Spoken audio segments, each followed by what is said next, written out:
Bismillahirrohmanirrohim. Alhamdulillah. Vassalatu vassalamu ala rasulillah. Abu Mansur Moturudiyning unvonlari. Abu Mansur Moturudiyga u zotni yaqindan tanigan ulamolar va shogirdlari tomonidan martabalarini namoyon qiluvchi ko'plab unvonlar berilgan. Imamul Huda, to'g'ri yo'lga boshlovchi. Imomul Mutakallimin, kalom ilmi olimlari peshvosi. Musahhihu aqoidil muslimin, musulmonlarning aqidalaridan xatolarni daf qiluvchi. Roisu ahli sunna val jamoa, ahli sunna val jamoa boshlig'i. Nosirus sunna va qomiul bid'a, sunnatni himoya qiluvchi va bid'atlarni bostiruvchi. Muvattidu aqoidi ahli sunna, ahli sunna aqidalarini asoschisi.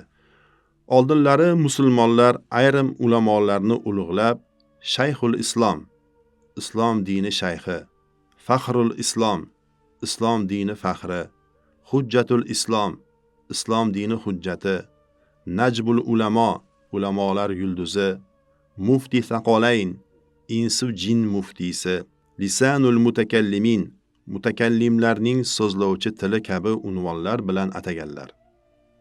Bunday atash aslo mubolag'a bo'lmagan. Balki u muhtaram ulamolar haqiqatdan ushbu unvonlarga loyiq bo'lganlar. Masalan, Shamsul Aimma, imomlar quyoshi unvoni berilgan Saraxsi rahmatullohi alayh 12,000 risolani yod olgani naql qilingan. Shu ma'noda Abu Mansur Moturudiyning mazkur unvonlari ham aslo mubolag'a emasdir.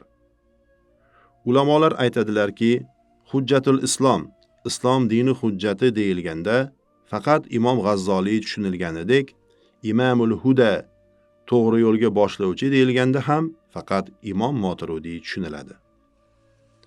Butun hayotini ilm ma'rifat o'rganish va uni yoyish bilan o'tkazgan Abu Mansur Moturudiy rahmatullohi alayh tahqiqlarga ko'ra hijriy 333, milodiy 945-yilda 95 yoshlar atrofida Samarqandda vafot etgan va Chokardiza qabristoniga dafn etilgan.